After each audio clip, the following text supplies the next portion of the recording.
हिरण्यवर्णां हरिणीं सुवर्णरजतस्रजां चन्द्रां हिरण्यमयीं लक्ष्मीं जातवेदो म आवह तां मा आवह जातवेदो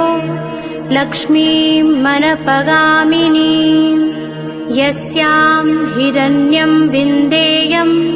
गामश्वं पुरुषानहम् अश्वपूर्वां रथमध्यां हस्तिनादप्रमोदिनी श्रियं देवीमुपह्वये श्रीर्मा देवी जुष्टां कां सौस्मितां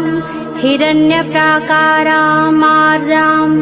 ज्वलन्तीं तृप्तां तर्पयन्तीं पद्मे स्थितां पद्मवर्णां तामिहोपह्वये श्रियम्